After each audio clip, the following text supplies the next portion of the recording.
नमस्कार मित्रांनो, सरळ सेवा पदभरती 2024 मध्ये मित्रांनो सध्या सुरू असलेल्या फक्त 2च पदभरती चालू आहेत मित्रांनो, ज्या की 10वी पासवरती कुठली पदं आहेत त्याची महत्त्वाची माहिती देणार आहे आणि त्या परीक्षा कशा होणार आहेत त्याची माहिती या व्हिडिओमध्ये सांगणार आहे। तर पहिली भरती आहे मित्रांनो गृह विभागाअंतर्गत फॉरेन्सिक डिपार्टमेंटमध्ये, खूप चांगला जॉब आहे मित्रांनो। आणि दुसरी भरती आहे मित्रांनो शासकीय मध्यवर्ती मुद्रणालय, या ठिकाणी मित्रांनो देखील तुम्हाला अप्लाय करता येणार आहे 29 फेब्रुवारी 2024 पर्यंत। फॉरेन्सिक लॅबसाठी मित्रांनो ज्या जागा निघालेल्या आहेत याच्यासाठी मित्रांनो TCS कंपनी पदभरती तुमची घेणार आहे आणि शासकीय मुद्रणालयाची देखील TCS कंपनी पदभरती घेणार आहे। तर मित्रांनो बघा, आता ह्या दोन ज्या पदभरती होत आहेत याच्यामध्ये 10वी पासवरती कुठली पद आहेत ते अगोदर सांगतो आणि त्याच्या परीक्षा कशा होणार आहेत तेही तुम्हाला सांगतो। दोन्हीही जाहिरातीच्या PDF फाईल तुम्हाला डिस्क्रिप्शन बॉक्समध्ये लिंक देतोय आणि टेलिग्राम चॅनलवरती तिथून तुम्ही पाहू शकता। तर पहा, आता 10वी पासवरती कुठली पद आहेत। व्यवस्थापक उपाहारगृह, मॅनेजर कॅन्टीन हे पद 10वी पासवरती आहे, परंतु 3 वर्षाचा अनुभव पाहिजे मित्रांनो। त्यानंतर दुसरं पद पहा, कनिष्ठ प्रयोगशाळा सहाय्यक घटक, 18 जागा आहेत मित्रांनो। SSC विथ सायन्स सब्जेक्ट, विज्ञान विषयासह 10वी तुमची झाली आहे तर या पदासाठी तुम्ही अप्लाय करू शकता। विज्ञान हा 10वी मध्ये सर्वांचा विषय असतो। तर 10वी पासवरती मित्रांनो तुम्ही इथं कनिष्ठ प्रयोगशाळा सहाय्यक ज्युनियर लॅबोरेटरी असिस्टंट 21,700 ते 69,100 इतका या पदासाठी पगार आहे। 18 जागा आहेत मित्रांनो, तुम्ही तुमच्या कॅटेगरी वाईज जागा देखील या ठिकाणी पाहू शकता। तर फॉरेन्सिक लॅबमध्ये मित्रांनो गृह विभागाअंतर्गत जॉब भेटतोय, खूप चांगला जॉब आहे मित्रांनो। यासाठी कुठले एक्सपिरियन्स गरज नाही, डायरेक्टली 7व्या वेतन आयोगानुसार पगार आहे। जागा जरी कमी असल्या तरी नक्की अप्लाय करा, बरेच जागा निघालेल्या आहेत मित्रांनो। बरेच विद्यार्थी आता सध्या जॉईन होत आहेत। आरोग्य विभाग असेल, झडपे असेल, तलाठी असेल, वन विभाग असेल आणि इतर खूप साऱ्या डिपार्टमेंटच्या जाहिराती येऊन गेलेल्या आहेत। तिथं बऱ्याच विद्यार्थ्यांचं मित्रांनो 2-2, 3-3 डिपार्टमेंटमध्ये मित्रांनो काम झालेलं आहे, त्या ठिकाणी त्यांचं सिलेक्शन झालेलं आहे। तर इथं मित्रांनो कमी जागा असल्यामुळे अर्ज मित्रांनो काय होतात, कमी येतात। आता आदिवासी विकास विभाग असेल, कारागृह विभाग पदभरती असेल, त्यानंतर मित्रांनो पुरवठा निरीक्षक असेल, अशा अजून परीक्षा राहिलेल्या आहेत। तर खूप ठिकाणी मित्रांनो जाहिराती आलेल्या आहेत, तर इथं तुम्ही नक्की अप्लाय करू शकता। 10वी पासवरती तुम्हाला कनिष्ठ प्रयोगशाळा सहाय्यकसाठी जॉब भेटतो मित्रांनो। परमनंट गृह विभागाअंतर्गत फॉरेन्सिक डिपार्टमेंट मित्रांनो, खूप चांगली संधी आहे। डायरेक्टली गृह विभागामध्ये तुम्हाला हा जॉब आहे। जागा कमी असल्या तरी इथं तुम्ही चान्स घेऊ शकता। TCS कंपनी तुमची परीक्षा घेणार आहे। व्हिडिओच्या शेवटी सांगणार आहे मित्रांनो याचं सिलेबस वगैरे काय असणार आहे। त्यानंतर दुसरं पद पहा मित्रांनो, वरिष्ठ लिपिक भंडार घटकचं पद आहे मित्रांनो। सिनियर क्लर्कसाठी 5 जागा आहेत मित्रांनो। याच्यामध्ये तुम्ही विज्ञान शाखेत उच्च माध्यमिक म्हणजे तुमचं 12वी सायन्स झाले तर इथे अप्लाय करू शकता तुम्ही। कुठलीही टायपिंगची गरज नाही मित्रांनो, याला एक्सपिरियन्सची गरज नाही, डायरेक्टली तुम्ही 12वी सायन्स झालेलं आहे तर इथे अप्लाय करा। आता 12वी सायन्सवरनं मित्रांनो फक्त लिपिक तुम्हाला होता येते, कारण की फॉरेन्सिक लॅबचा जॉब आहे, त्यामुळे इथं 12वी सायन्स त्यांनी मागितले मित्रांनो। त्याच्यानंतर पुढं पहा मित्रांनो, अजून महत्त्वाचं पद आहे एक वरिष्ठ प्रयोगशाळा सहाय्यक। कनिष्ठ प्रयोगशाळा सहाय्यकसाठी 18 जागा आहेत, वरिष्ठ प्रयोगशाळा सहाय्यकसाठी 30 जागा आहेत मित्रांनो। सिनियर लॅबोरेटरी असिस्टंट या पदासाठी देखील मित्रांनो विज्ञान शाखेत उच्च माध्यमिक शालांत प्रमाणपत्र परीक्षा म्हणजेच SSC सायन्समधून तुमचं या ठिकाणी 12वी झालेलं आहे, तर तुम्हाला वरिष्ठ प्रयोगशाळा सहाय्यकसाठी अप्लाय करता येते। आणि 10वी पासवरती तुम्ही फक्त कनिष्ठ प्रयोगशाळा सहाय्यक पदासाठी अप्लाय करू शकता। तर ह्या पदासाठी 30 जागा आहेत आणि त्या पदासाठी 18 जागा आहेत मित्रांनो, तर इथं तुम्हाला चान्स आहे। त्याच्यानंतर मित्रांनो पुढची जी पद आहेत मित्रांनो, वैज्ञानिक सहाय्यक मानसशास्त्र, याच्यासाठी 10वी पास लागत नाही आहे। त्यानंतर वैज्ञानिक सहाय्यक संगणक ध्वनी व ध्वनिफीत विश्लेषण, याच्यासाठी मात्र तुमचं विज्ञान शाखेतील तुमचं भौतिकशास्त्र, इलेक्ट्रॉनिक्स किंवा मित्रांनो या ठिकाणी माहिती तंत्रज्ञान पदवी अथवा तुमचं इंजिनिअरिंग झालेलं आहे किंवा मित्रांनो इलेक्ट्रॉनिक्स वगैरे न्याय सहाय्यक विज्ञान विषयातील पदवी झालेली आहे। Post graduation diploma digital cyber फॉरेन्सिकमध्ये रिलेटेडमधून लॉमधून झालेलं आहे, तर तुम्हाला अप्लाय करता येणार आहे। याच्यासाठी मित्रांनो 10वी पास वगैरे चालणार नाही। 15 जागा आहेत, इथंही मित्रांनो बरीचशी या ठिकाणी संधी आहे। त्याच्यानंतर वैज्ञानिक सहाय्यक घटक, विज्ञान शाखेतील तुमचं रसायनशास्त्र विषय घेऊन तुमची जर पदवी झालेली आहे तर 54 जागा आहेत। इथं तुमचं बऱ्याच विद्यार्थ्यांचं या ठिकाणी ग्रॅज्युएशन झालेलं असेल सायन्समधून, त्यामध्ये मात्र रसायनशास्त्र हा विषय पाहिजे किंवा न्याय सहाय्यक विज्ञान विषयाचं विज्ञान शाखेतील तुमची पदवी झालेली आहे तरी देखील तुम्हाला अप्लाय करता येईल। इथं देखील खूप चांगले जागा आहेत, 54 जागा आहेत, तर या पदासाठी देखील अप्लाय करू शकता।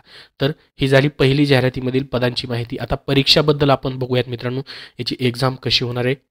तर बघा, ऑनलाईन तुमची TCS मार्फत परीक्षा होईल। निगेटिव्ह मार्किंगचा इथं त्यांनी उल्लेख केलेला नाही आहे, म्हणजे निगेटिव्ह मार्किंग नाही आहे तुम्हाला। तर याच्यामध्ये पहा तुमचं जसं की मित्रांनो कनिष्ठ प्रयोगशाळा सहाय्यक आणि वरिष्ठ प्रयोगशाळा सहाय्यक. त्याच्यानंतर मित्रांनो वरिष्ठ लिपिक असेल, यांच्यासाठी सर्वांसाठी 100 प्रश्न तुम्हाला असणार आहेत मित्रांनो. त्याच्यानंतर तुमची 200 गुणांची परीक्षा होईल. आता मित्रांनो 100 प्रश्न जे आहेत याच्यामध्ये काय काय सिलेबस असेल पहा.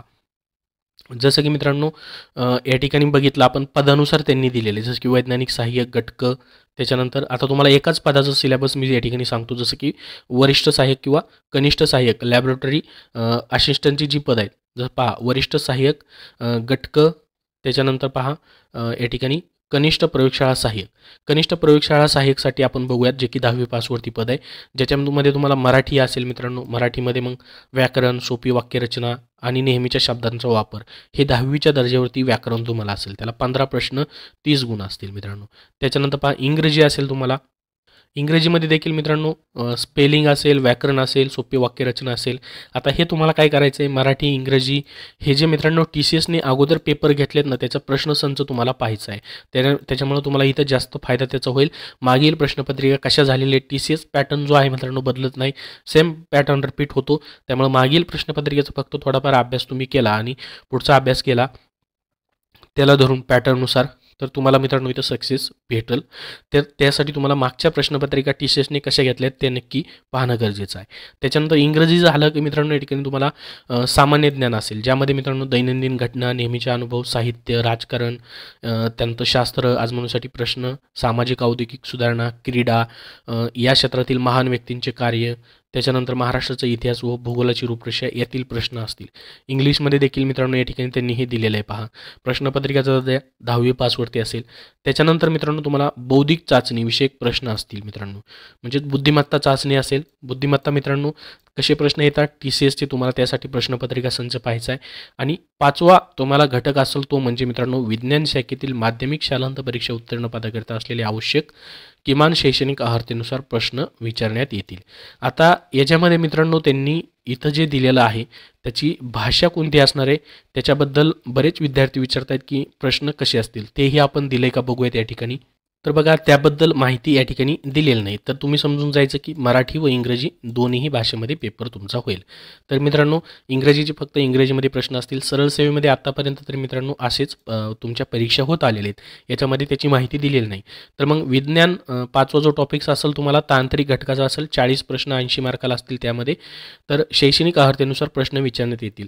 तर 10वीचं विज्ञान जे आहे मित्रांनो त्यानुसार तुम्हाला प्रश्न असतील. विज्ञान शाखेतील माध्यमिक शालांत परीक्षा उत्तीर्ण पदाकरिता म्हटलं आहे आवश्यक असलेल्या किमान शैक्षणिक अर्हतेनुसार प्रश्न विचारण्यात येतील. इथं त्यांनी टॉपिक्स दिलेले नाहीत की कुठले टॉपिक्स विचारले जातील मित्रांनो, परंतु किमान शैक्षणिक अर्हतेनुसार म्हणजे 10वी पासवरती जे तुम्हाला प्रश्न असतील विज्ञानाचे, 10वीमध्ये तुम्ही जे विज्ञान विषय आहे त्यानुसार तुम्हाला प्रश्न असतील, त्याचा तुम्हाला अभ्यास करावा लागणार आहे. इथं त्यांनी तीच माहिती दिलेली आहे, इथं टॉपिक्स दिलेले नाहीत. तर 90 मिनिटाचा वेळ तुम्हाला असणार आहे. 40 तांत्रिक प्रश्न 80 मार्काला असतील, सर्वात जास्त प्रश्न त्याच्यावरती आहेत. 15 बाकी, मग बाकीचे हे सर्व प्रश्न 30 तुम्हाला मार्क्सला असणार आहेत. तर हा झाला सिलेबस.